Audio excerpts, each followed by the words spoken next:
Right, welcome back to Restoring Baseline. Today, we're going to talk about the things you can actually do to improve your life. The last three episodes have really been about what I see that's wrong with the world and what I see that the problems that I see people struggling with. So, today, we're going to find out what I've done to actually make the improvements that I have. Now, the first thing, the sort of caveat to all of this is that it has to come from a place of self acceptance.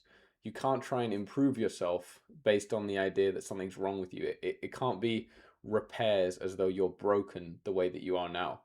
Everything that I do in my life is not motivated by that sort of self-hating mindset of perfectionism where there's like a potential you that could exist and you're just slightly off it, right? I was like this for years. I used to think like this, where you see that kind of that alternate version of you and you're competing with that version of yourself. Like when I would go for a run or when I would train Muay Thai, I would imagine that sort of better version of myself working harder than I am and compete with that. But that is so damaging to your mental state because it makes that potential you real, and it works in the moment, right? It's a really potent fuel, but it's a toxic one. If you stick with it for long enough, that potential you is going to have space in your mind. You're going to think that it's real, and you're going to think that there's this line that you're below that you need to reach to be happy, and it just doesn't work like that. The way you are now is the best that you'll ever be. It's also the worst, but it's the same idea. There is no alternate reality. There is no future where you get the thing and you do really well, and then another future where you don't get the thing. It's all just there's only gonna be one thing that happens. So the same as the past, the same as the present, you need to accept this is where I am, these are the decisions I've made. If I'm presented with a new decision, I have free will, or I can at least act that way and make decisions based on decisions I've made in the past and the outcomes that I can expect from that. But either way, it needs to be there's only one reality and I can only guide myself in one direction. The analogy I use a lot is imagine you saw a tree that was growing sort of wonky to the left because someone had built like a building next to it, so it was blocking the sunlight, and so the tree had grown smaller than it could have done. You don't look at the tree and think, wow, like it's a really shit tree for growing smaller than it could be. You think, okay, that's the environment it was in. It doesn't have control over that. And the same way that all it does is control its response and just grow the best it can, that's what we're doing to ourselves. So that's the fundamental thing that this is why I've been hesitant to record an episode like this, because people really need to be careful about how much self improvement they do when it's not motivated out of excellencism instead of perfectionism, which we can talk a bit about later. Excellencism is the idea that you just want to strive and be the best for fun, pretty much, right? It's like this idea we're all just playing the game of life. Once you've done your surviving, once you've got your food, shelter, sort of social circle set up, what do you do with the rest of your time? You need to fill it somehow. And so we just do it for fun, right? And so for some people, that fun thing is making loads of money. For some people, it's, being a professional athlete. For some people, it's just spending more time with their friends and family. But either way, no one does that out of self-hate, out of perfectionism, because that just means that there's a version of you that's perfect in the future that you'll never reach, right? Tomorrow never comes. The moment that you're in right now, the way that it feels in the present, that's what every moment for the rest of your life is going to feel like. There is no tomorrow, that Rocky quote. This is it. So make the most of it and don't expect something in the future. There's this idea that I heard from Andrew Huberman, right? It's all internal. When you finish a marathon or you fall in love or something, there isn't like an external person dripping dopamine into your brain, right? It just happens internally. You set a goal and you achieved it, and so your brain rewards you for that. There is no external signal. You just picked basically, I'm going to be happy now, and you can do that now. There is no suffering that you need to go through to make yourself happy. There's this idea we often link happiness to suffering because we did one hard thing once and it felt good after we achieved the thing, we grinded for it. Maybe like it's an exam or you set up a business or something. Or for me, it was like job applications. I did 350 before I got my job. And there was this feeling that, wow, I've really suffered for this. I've put the work in, I've grinded for it. And if I'd done less, maybe it would have felt like, oh, I don't deserve this. I don't deserve to be happy about it because it wasn't painful. And that's a really dangerous association that you can make between suffering and success, as though you need one for the other. No, you need a bit of suffering here and there, or you need to at least learn to enjoy suffering, but you also need to be able to enjoy the things that don't come with suffering. Okay, enjoy the present moment as it is, and don't think, what could I be doing more? What could I be doing better? How am I wasting my time right now? A lot of people need the advice of lock in, work harder. Like they need to be told that sort of David Goggins, like you need to grind harder, you need to push through it. But a lot of people have heard that enough, right? If you're someone that's gravitated towards my content, you're probably already pretty locked in. You probably already go to the gym, you know what to eat, you're at least trying. And so for people like that, you need to back off a bit sometimes. You need to know when enough is enough. If you're working 10 hours a day and then you get home and you have an hour or two free to hang out, and there's that feeling in the back of your mind like, I could be doing more work right now. Like me right now, it's 6:52 p.m. I just got home, ate dinner, and now I'm doing this. And the only reason I'm doing it is because my girlfriend is out this evening. But if she wasn't, and we were just hanging out at home, I would have that feeling in the back of my mind, like I could be working right now, like I could be getting further. And it completely takes you out of the moment where you can actually enjoy yourself. So I think that's really dangerous.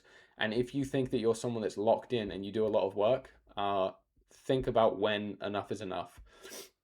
If it gets to 6 p.m. and you're at work and you have a to-do list and you see things in front of you, really evaluate, is this thing, does it need to be done today? I had a great conversation with someone that I coach, maybe he's listening to this, about when to go home, right? If you had all the money in the world, if you had gotten to that retirement age where you didn't need any more money and you're just doing it for fun, right? That's the goal for everyone, is working for fun, not for money. Would you change the way you work? Would you go home earlier? Would you like take on less where it was all just up to you? Like I want to work this much on these days and there's no pressure to do more. You're in that right now.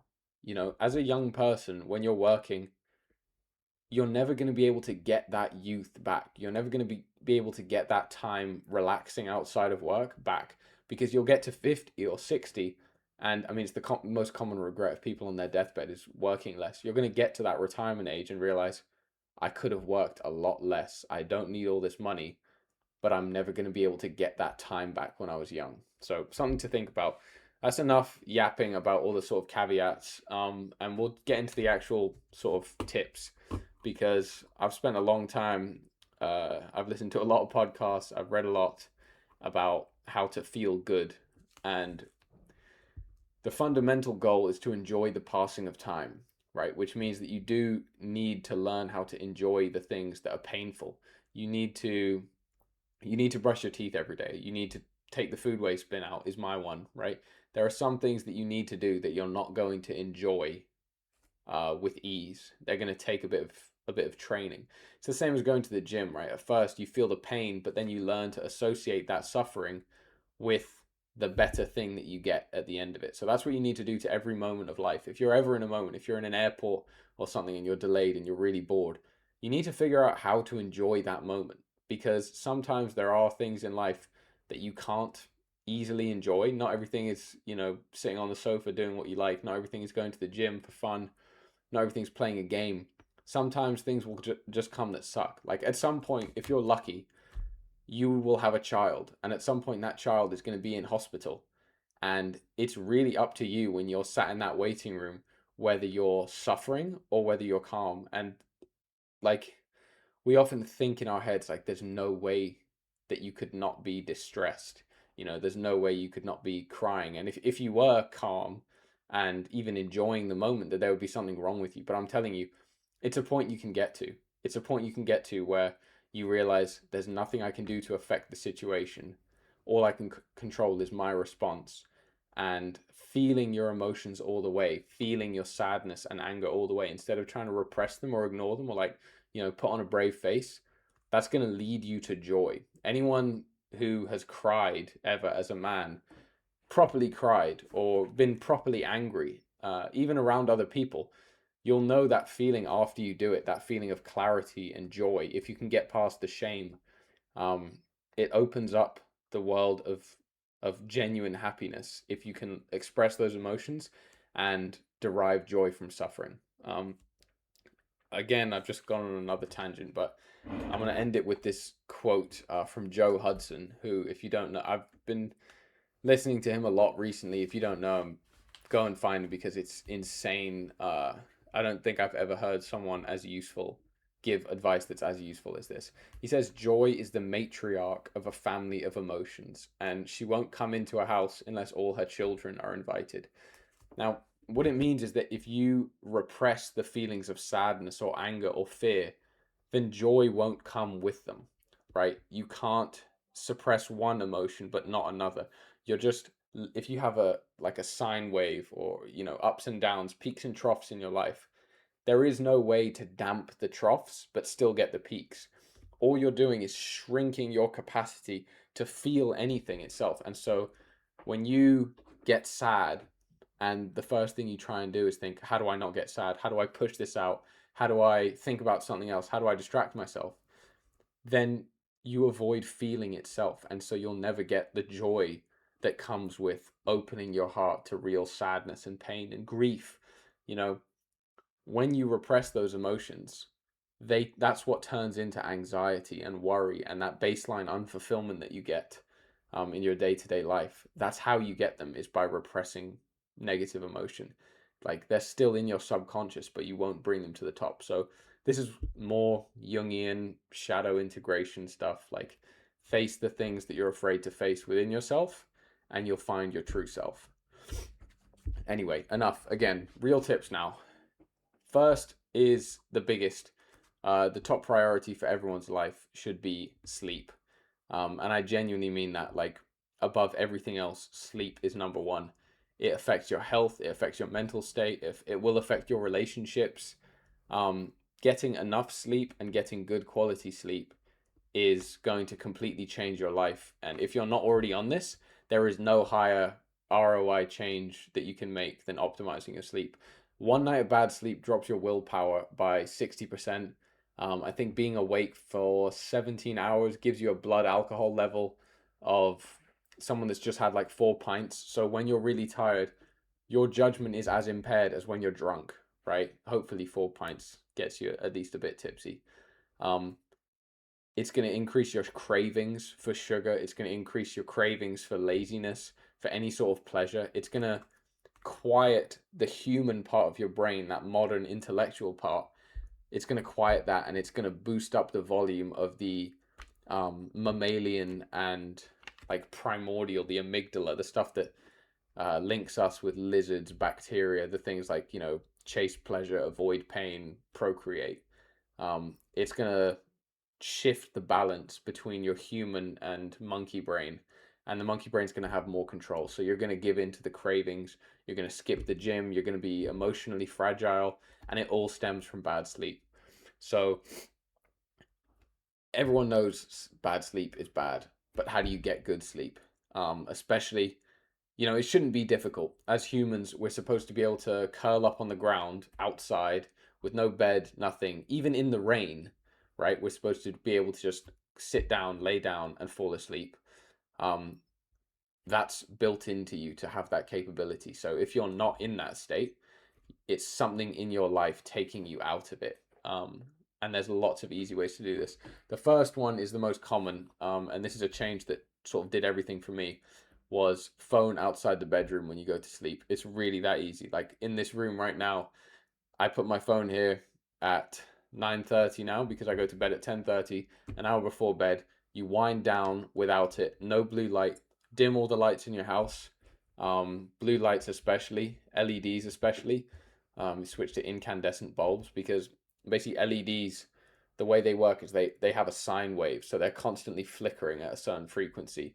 And when we look at them, like, if you look at this light, you can't detect it.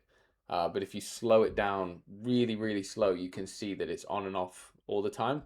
And your brain can detect that, and it triggers like a stress response. It gives you a bit of anxiety in your brain.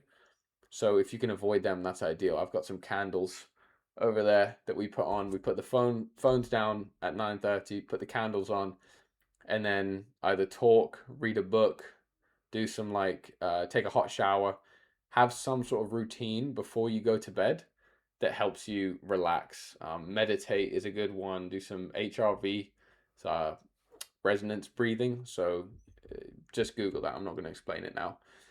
There's lots of things you can do, but the most important is that you spend that hour before bed intentionally getting yourself tired.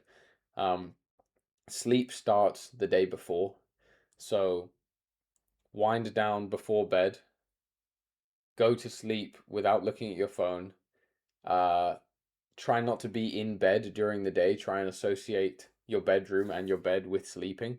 So don't lay down and doom scroll, after your lunch or something.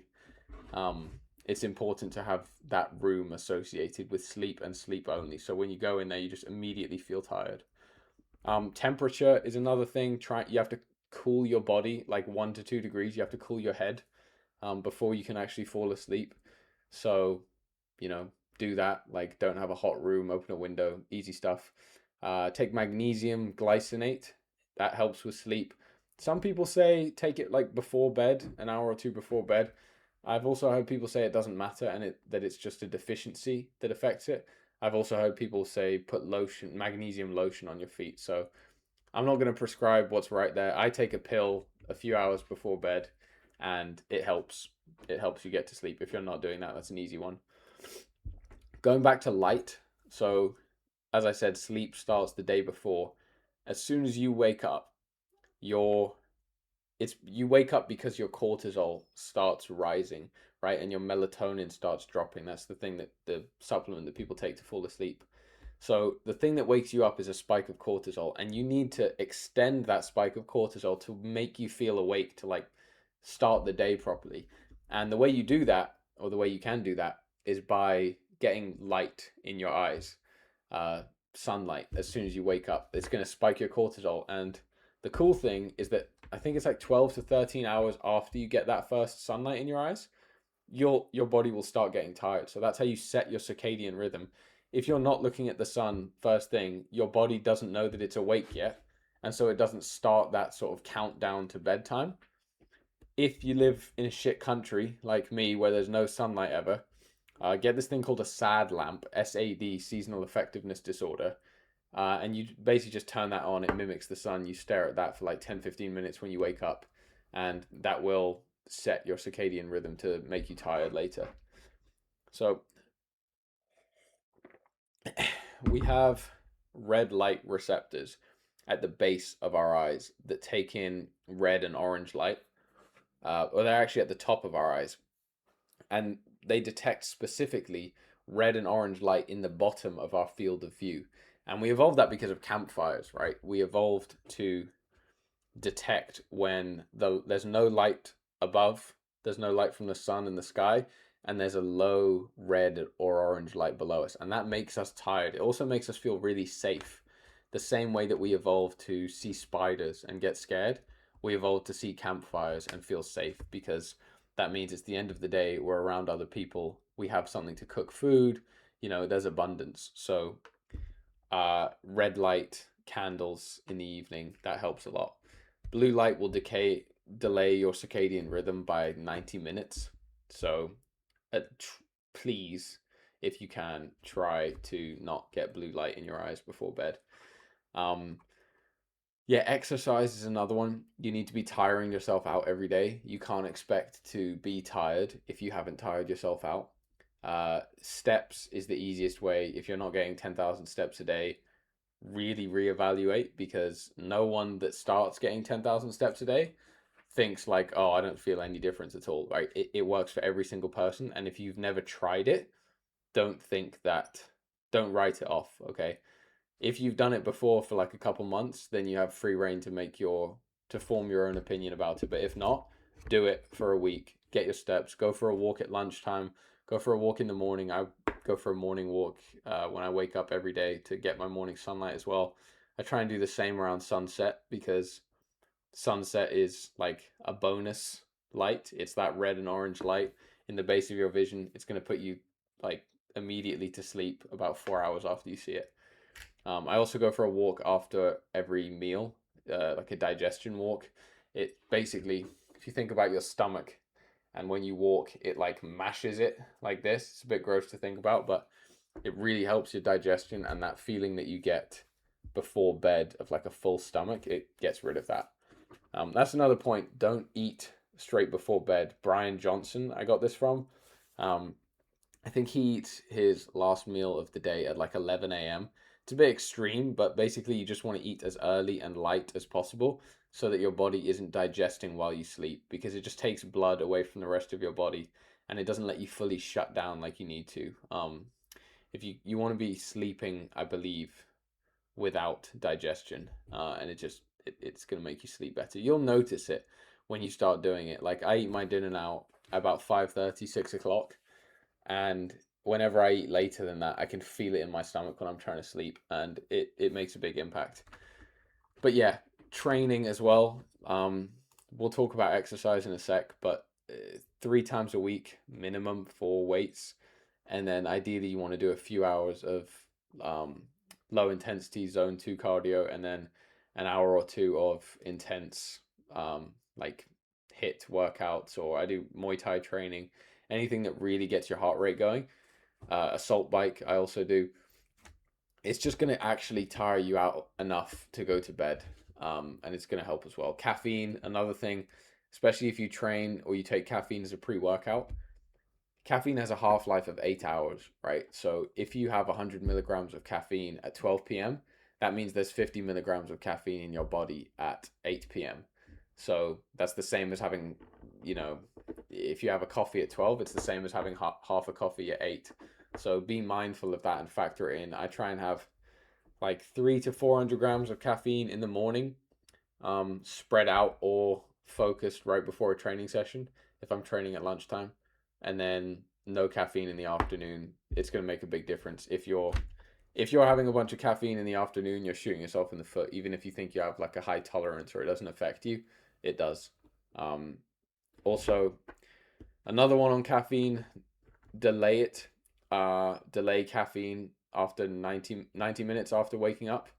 Don't have caffeine before then. It gives you time for your adenosine, which is the hormone that makes you feel tired. When you wake up, your adenosine is still high from when you're sleeping, and it takes about 90 minutes for it to drop off to here.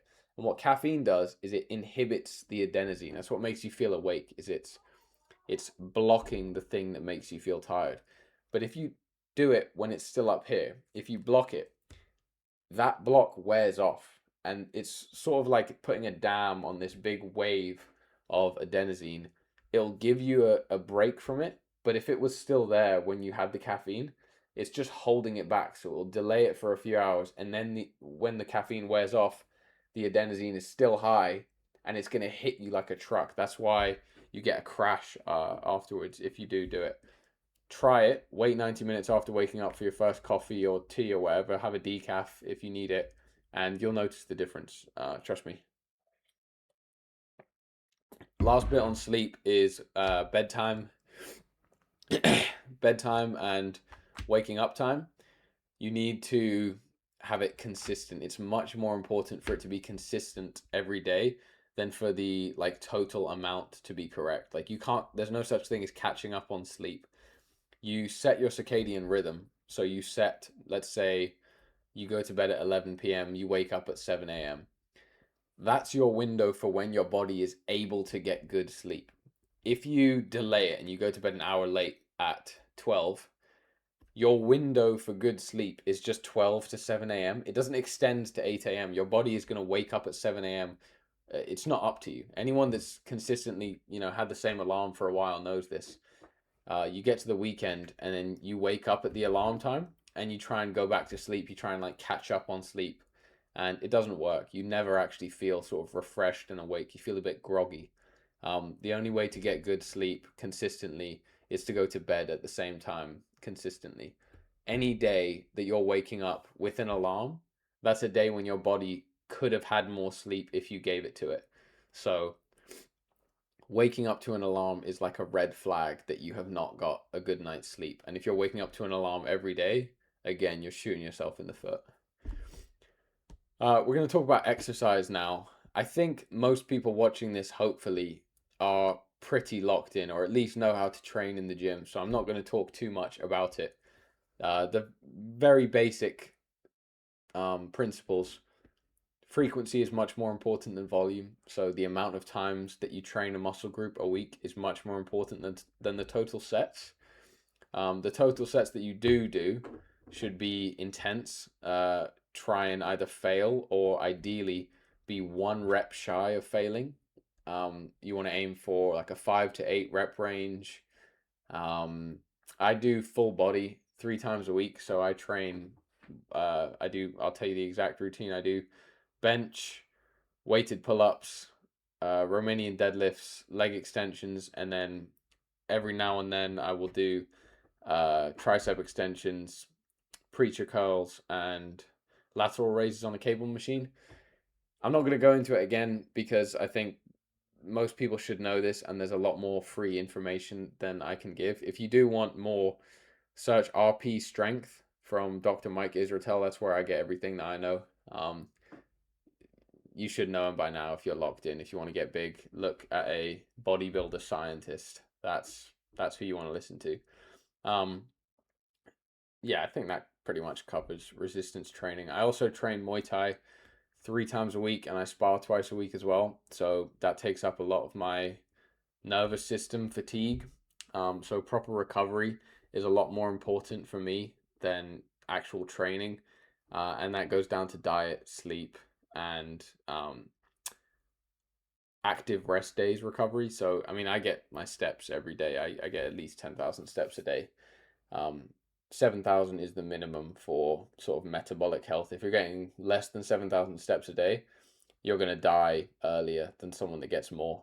Um, there's easy hacks to this. If you can, I have a walking pad at my desk. I'm standing on it right now. I tried to film this podcast before while walking, but I looked at the video and you could see me like bobbing up and down. It looked ridiculous. So yeah, I get, steps should not be a problem, and you're gonna feel such a difference when you start to walk. Uh, I wear barefoot shoes now. This is actually only a recent change, so I can't kind of claim it that much. But yeah, barefoot shoes, it really helps your foot health, and it just feels great. Like if you ever walk around barefoot, it's just better than putting shoes on. Like I literally can't go back to regular shoes now. There's people call them like foot prisons, but it's like if you had your hand is supposed to be like this all day, and it's like if you wore a glove that like forces it to this and compresses it, it feels so unnatural once you like break that pattern and you let your toes go out a bit. If you're training a combat sport as well, it's going to really help your movement, and having strong feet. Um, Everything, all your power comes from below the hips, and where the below the hips end, it's your feet and your toes. So it's not very like flashy, or I can't really make videos about it because they tend to not do well when I talk about foot health. But if you're serious about yourself and your training, it's an investment to make. Um, yeah, really all of exercise, if you want like results, if you want to, get jacked, get lean, build muscle, um, get strong, it's just consistency. Like the exercise selection, I went through the same thing that a lot of people do. I used to train like every day. I would have to like make myself take a rest day because I thought more was always better. I would, track every calorie. I would, write down all my reps and weight at the gym and really optimize everything. It feels like you're doing more, the same way that worrying feels like you're solving your problems mentally. It doesn't do more. You're just wasting your time. Not that any time is wasted, but you could be doing other things with your time. If you're enjoying it, great, but just know that you don't need to. Um, Discipline and consistency are much more important. If you train every now and then, like when you can, for 10 years, you're going to make less progress than someone that just trains consistently 3 times a week for like 1 year. You can completely change your body. You can probably build, if you've never trained before, even if you have trained, you're still like a beginner. You could probably get down to like 10% body fat and gain 5 kilograms of muscle in 1 year, and that's it. You have that for the rest of your life if you can lock in. Diet, I'm going to talk about next because it's a lot more important than the actual exercise. As long as you're at the baseline of your training, your resistance training with intensity consistently, whatever exercises you pick, it's all going to be the same. Diet is a lot more important. Our taste buds, I've talked about this many times, have been fundamentally hijacked by big food. Food companies that have created products that mimic food but don't have the same nutrition behind it.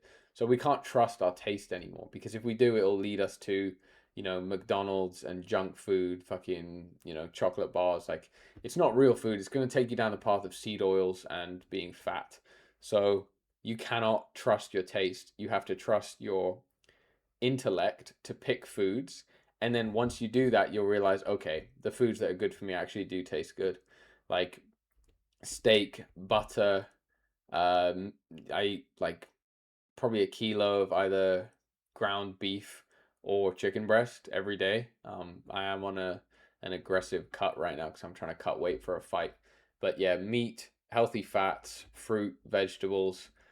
Try and limit carbohydrates, especially simple carbohydrates like bread, pasta, rice. They don't have the same nutrition as other foods, so I try and think of every calorie needing to fight for its place in my day, in my day of food. So if something isn't, like, if I have the option to have, like, let's say a Mars bar, and then that same amount of calories I could replace with a steak, the decision is easy. Like, it's micronutrients that you need to optimize for.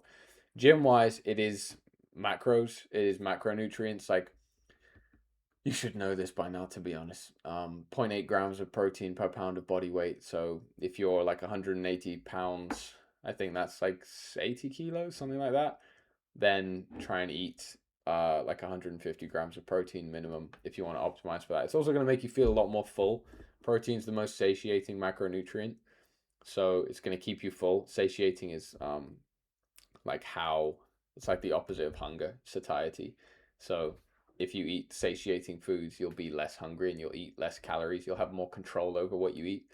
Whole single ingredient foods, meat, fish, eggs, fruit and veg. If you're going to eat carbohydrates, uh, then oats, rice, fresh pasta. Um, try and everyone knows this fundamentally, right? Everyone knows this deep down what like slop is. Just don't eat that stuff. Read labels when you eat stuff. Once you've read enough labels, you sort of get a sense for what's in everything, and you can just do it like automatically. Like, I don't count calories or do any of that anymore, and I'm the leanest and strongest that I've ever been by far. So don't worry about that. Learn it once, and then it's set for life. Uh, with other macronutrients, 50 grams of fat per day. You probably don't need to track this. I'm sure you're eating enough, but don't try and cut out all fat. Olive oil is like the healthiest food that exists in the world. Try and have some really good quality extra virgin olive oil, ideally with every meal. It's going to drop it's going to reduce the height of that blood sugar spike that you get after a meal, especially a meal with a lot of carbs that makes you sort of feel like sweaty and you get hot. Um, a digestion walk and some olive oil is going to flatten that spike a lot. So your blood sugar is going to stay within reason and you're not going to get that feeling anymore. It's good for a ton of other reasons, but 50 grams fat minimum for your hormones and your brain health. Um, Natural carbohydrates before training. For anyone that doesn't know this, I'll just explain very quickly. You have two energy sources that your body can use: carbohydrates and stored fat. So you have fat on your body that, if you don't have any carbs in your system, or if you don't have any energy in your body, then your body can use the fat reserves that you have on you and burn them. That's what losing fat is. It's a calorie deficit. So you take energy out of the stored fat. Um, it's good. It helps you lose fat, but you can burn through carbohydrates a lot faster. So if you need to access a lot of energy in a short time, then like during training, then you want to carb up beforehand. You want to carb load before. So yeah, simple carbohydrates like an hour or two before. Um, GI index, a glycemic index. I guess GI index would be glycemic index. But learn about the GI index. It's basically how fast digesting carbohydrates are. So you can have slow digesting carbohydrates like potatoes. I think potatoes, like 3 hours before training, and then lower GI foods like, sweets, fruit, sugar, maltodextrin. You can have them like 30 minutes to an hour before. Both of them, it's a lot better to have carbs in your system when you're training. It's going to make the training more effective. So don't cut them out. There's never really any need. Supplements, vitamin D3 with K2, especially as I said, if you live in the UK like me, we don't get any sun, so this is really important. A lot of people are deficient. It's going to help with your testosterone levels. That's the flashy one that will get clicks, will get people to engage. It's like the best test booster that there is. Same with zinc. Um, just take it. Omega 3s, fish oil, take them. Creatine, take 1 gram per 10 kilos body weight. No one will not benefit from this. You've heard it all before, I'm sure. The most studied supplement. It's good for, I think it's neuroprotective, they found now. It's good for women as well. It's good for muscle. It's good for energy. Helps you produce more ATP, which is the form of energy that your muscles use when you lift weights or fire them in any way. So yeah, if you're 50 kilos, take 5 grams. If you're 70 kilos, take 7 grams. Basically, the more the better in every study that I've seen. What else? Supplements, electrolytes. So I make my own blend of magnesium, potassium, and sodium. If you go on the Element website, LMNT, they have their formula that they use. It's like the uh, Element sponsor like every podcaster that except me, like Andrew Huberman, Chris Williamson. Basically, everyone that's locked in, they take electrolytes. Anyway, every professional athlete is taking electrolytes. It's what's in a Gatorade or something. A bit of salt water works, but um, yeah, magnesium, potassium, and sodium in the ratios that you can find on the Element website. It's like 100th the cost of buying it from them. You can get everything for like a couple quid on Amazon. So do that. Take electrolytes when you train, anytime you sweat, and first thing in the morning.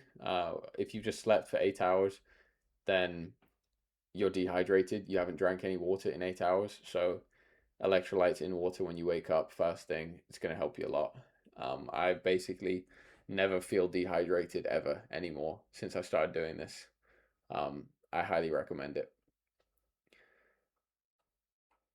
I'll talk through my sort of daily routine and my uh, weekly routine if anyone is interested, if you want to know what I do. There are people that are more locked in than me. I'm yet to meet anyone that is. Uh, I've yet to hear a morning routine better than mine. If I did hear one, I would switch to it. So, you know, try this, see if you feel better, and I promise you, you probably will. So, let's see. I'll start from sleep. So when I do sleep, I sleep with an eye mask. I tape my mouth shut. If you haven't tried mouth tape, highly recommend it, especially if you're someone like me with a shit nose that I can't breathe through. So I tape my mouth shut so that I don't mouth breathe while I sleep. I have an eye mask to block out any light, because obviously we're supposed to sleep. Our circadian rhythm is supposed to be regulated by the sun. So when the sun goes down, there shouldn't be any light in the world. It's supposed to be dark everywhere. So your body needs a bit of darkness. I think even through your eyelids, like something like 1 or 2 lumens, which is like a candle, even through your eyelids, your brain will detect that. It will detect any light at all because there shouldn't be any light. So yeah, eye mask, mouth tape. I just bought this nose. You've probably heard of nose strips, but I just bought this one where you stick a magnet, it's like a sticker with a magnet on it on either side of your nose, and then you put a plastic magnet across them, and so it opens up your airways. There's a company called Intake that make them, and they sell them for like 40 quid, or you can get the same exact thing on AliExpress for like £3. Just search Intake magnetic nose strip or something. Um, yeah, get one. They help, especially if you have a bad nose like me. But yeah, so I have all that gear on, so I look ridiculous when I go to sleep, but I get better sleep than you. So try it. When I wake up, first thing I do is the sad lamp every morning. If ideally, if there was a sunrise I could look at, I would do that. But as I said, there isn't. So sad lamp, I put that on while I'm getting dressed, brushing my teeth and stuff. About 10-15 minutes. And then I go straight for a walk. So I step outside first thing, get my body moving to wake up. Again, if you can coincide the walk with sunlight, do that, but usually can't. Go for a walk, get outside, and then back home. Next, usually I'm working from then. First thing in the morning is when your willpower is highest. So that's when I try and grind through the jobs that I don't like, which is usually like cleaning up the house, or if I'm at work, then whatever shit task I need to do, I just get straight to that in the morning. As I said, I wait 90 minutes until after I've woken up for caffeine. I usually take between 2 and 400 milligrams before midday. Nothing in the afternoon. I usually take that in the form of caffeine tablets. Sometimes I'll have a coffee, very rarely, but usually I just dose with caffeine tablets because it lets you be more intentional about how much you want, and it removes the pretty arbitrary link between a drink and a substance like caffeine. There's not really any need. Sometimes I stack it with L-theanine. Basically, it's what's in tea, and caffeine is also in tea. It's what gives it sort of takes the edge off, makes you less jittery. So I'll take that. I have in the past taken L-tyrosine. I have never tried modafinil or any of that stuff. I've not got really that far into nootropics. I used to take lion's mane, ashwagandha, Fedoja agrestis, Tongkat Ali. I've tried everything. The only things I've stuck with are the supplements I mentioned earlier. Um, Yep, that's caffeine. I usually eat my first meal. I try and keep it late. I basically do intermittent fasting. Not really intentionally, but I just like doing it because I get to eat bigger meals. So I'll eat my first meal usually around 10. Usually just protein because carbs in the morning you get that blood sugar spike, and I just don't like the crash that happens afterwards. So I try and avoid carbs first things. Usually it's some eggs, omelette with fruit, vegetables. I'll do like a peppers and onions omelette. Nobody cares about this, but yeah. After that, digestion walk. If I'm at work or at home, I've got a walking pad as well. So I walk while I work. I've got a standing desk. Highly, highly, highly recommend. This is going to change your life. I've talked about it a bunch before, but Nietzsche said constantly, never trust an idea that comes to you indoors. He didn't have treadmills. He didn't have a walking pad. All of the hiking that he did, and pretty much every other philosopher, like if you think about a Greek philosopher, what are they doing? Right, they're pacing up and down. Um, Everyone does it. You have your best ideas walking or in the shower. It distracts your subconscious. So all the thoughts that sort of flit into your head, you can shut them off and you can focus with your conscious mind. So yeah, if you can do it, it's going to change your life, and it only costs like 100 quid. Uh, yeah, usually lunch is a pre-workout meal. So I'll have some quick digesting carbs before I work out. If that's a gym workout. Um, Yeah, pretty simple. After the gym, anabolic window is not really real. You don't really need to time your protein after the gym, but you do need to have some protein in your system when you are at the peak of muscle protein synthesis, which is when you've just trained. So eat some protein before, eat some protein after. It's not really important. The most important number is the amount of protein, total protein that you've eaten throughout the day. But it helps if you spread it out more and if you time it around the gym. Um, the studies sort of contradict themselves, but that's the most recent data that I've seen. After that, I'll work until the evening, cycle home, uh, have dinner usually straight when I get home around 5:30, 6 o'clock. If the sun is out, I'll go for a walk, try and look at the sun. Either way, I'm walking after I eat every time. Um, that's about pretty much it. Then I'll try and wind down before bed, as I said, turn the phone off around 9, 9:30. Take an hour to relax, unwind. I think that's pretty much it for a sort of daily routine. Try and exercise. So 2 nights a week, the gym that I train Muay Thai at, they only do sessions from 8 until 10. So that's really not good. That's something in my routine right now that I need to phase out. Really try and avoid exercising before bed because it takes your body a long time to wind down after that. It's basically the opposite of what you want to be doing, like spiking your adrenaline. You can take a hot shower, you can meditate, you can turn all the lights off to try and wind down, but it's really not ideal. So if you're exercising late in the day, try and move it earlier. It'll make a big difference. That's pretty much my day. I mean, during while I work, I'll listen to probably two or three podcasts every day right now. And I have a notes page up while I work. So I do my my software engineering, writing code, talking to Claude, and then I'll have one page up while I work that's notes on podcasts. I probably write like 8 pages a day of notes, and that's how I script my videos. Um, I usually I usually record most of my videos in batches on the weekend so I can release them during the week. But I script them during the week, and it's usually from podcasts I'm listening to. And like I'll get an idea listening to someone, and then basically prompt myself to write a script like what I would say in that situation, like my response or my thoughts. Um, and that's sort of a strategy I use to come up with my video ideas. Because anyone that's noticed, I do post probably 8 to 10 times a day on TikTok, Instagram, Shorts. I do one podcast a week. I engage in the school community, and I've just started writing Substacks as well. So I'm going to put out one essay a week. Follow me on all of that if you want to hear more from me. I think that's pretty much it for sort of life hacks, life tips. I mean, there's screen protocol, so I use Screen Zen, and I tried this other app out called Social Lite, Lite. It basically gives you Instagram without the Reels tab, so you can still have your DMs and your main feed and stuff.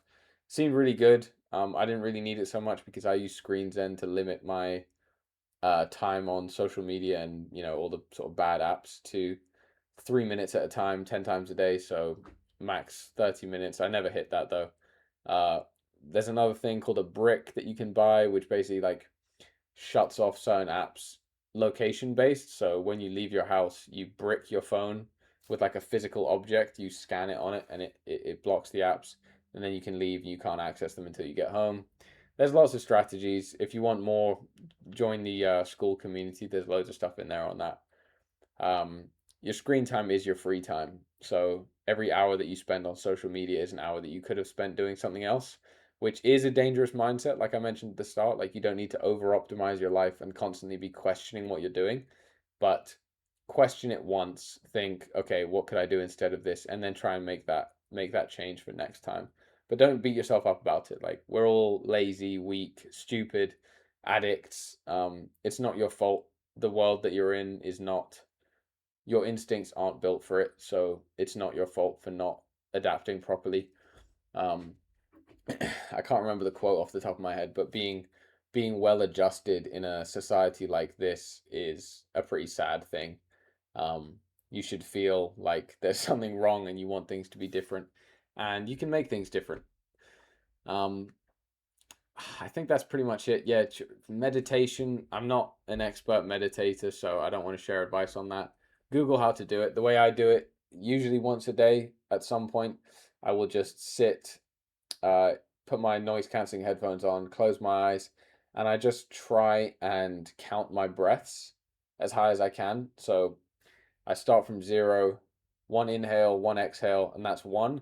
And every time I notice my attention flickering away to anything other than my breath, I restart the count. So if I get up to 3 breaths and then I start thinking like, oh, I need to do this next, or thinking about a joke that I heard earlier in the day, that resets the count back to zero. And uh, yeah, just see how high you can get that number. And it's a really satisfying feeling when you can get so high that you stop even thinking about the number and you're just fully present. It's a really incredible feeling, and most people will probably go their whole lives never getting there, and it's ridiculously easy. So give it a try if you never have before, and let me know how it goes because everyone responds differently. Some people it just completely doesn't work for, and some people it changes their life. So give it a try. Um, Boredom is basically the same thing as meditation, except instead of quieting those thoughts that flicker into your head, you allow yourself to think them through. So, like daydreaming, I remember sitting in lessons in school, constantly daydreaming, right? Never focused at all. And then once I got free from that, I spent years without being bored or letting my mind wander properly. other than when I was forced to. So, like on a plane or in the shower or going for a walk or when my phone died or something. And it was always just waiting until the next stimulation. It was never intentional boredom. Um, Boredom is an opportunity for your brain to ask you, what should we be doing next? And if you avoid that feeling, because it is uncomfortable, right? It evolved to be uncomfortable for a reason, to prompt you into your next action. If you avoid it by pulling your phone out or distracting yourself every single time, then you're depriving your body of that question of, what am I supposed to do? And it's a pretty fundamental one, especially in this sort of lost generation of young men. The question of, what should I be doing now? What should I be doing next? And what should my life look like? Those questions only come up when you have no external stimulation. So try being intentionally bored, especially you can stack this with the wind down routine. So when you plug your phone in and you're done with screens for the day, take 10 minutes to just sit down, be with your thoughts. If you start feeling restless or like you want to get up and do something, fight that, right? Let it pass.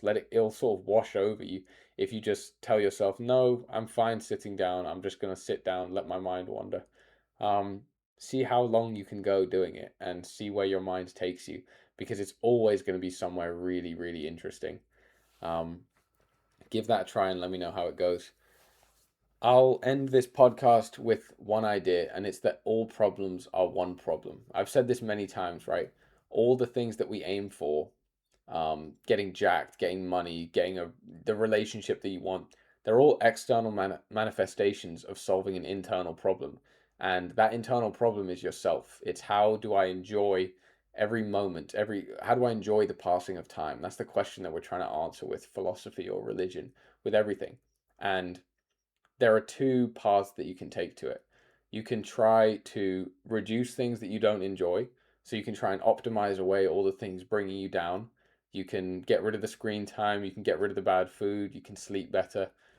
But then there's the inevitable suffering of life. I talked about it earlier, right? Like being in the hospital with your kid, there's inevitable suffering. You need to brush your teeth, you need to take the food waste bin out. And so the real challenge is learning to enjoy that suffering the same way that you can enjoy the suffering in the gym or something, the same way that you can understand what it's doing for you. So the next time that you start feeling like you don't enjoy the moment you're in, try thinking, why am I doing this? What do I get out of it? And what do I get out of not enjoying it? Because the answer is always going to be nothing. Um, it's not hard to do this. Idiots can do it. I've done it. Okay, I'm stupid. I'm weak. I'm lazy. I'm really greedy. If you followed me for a day or you gave me like free reign in the world 5 years ago, you'd think I was the least locked in person you've ever seen. You'd think this guy's going to end up dying soon. Um, it's all just gradual, and it all has to come. I'll say it again. It all has to come from a place of self acceptance. If you're doing any of this stuff thinking, I'm broken, I'm an idiot, and I need to fix myself, it's not going to work, because in your own mind, you're going to get defensive, you're going to feel attacked, and you're going to resist the change. It's going to make it intrinsically bad for your brain to change. It needs to come from a place of, I'm fine right where I am. I've got all this free time. The world is my oyster. I can do anything I want. So why not just get jacked and get a bunch of money and, get all this fun stuff? Like, why not play a bunch of games? And yeah, life is a game, and you don't win it by winning it. You win it by enjoying it.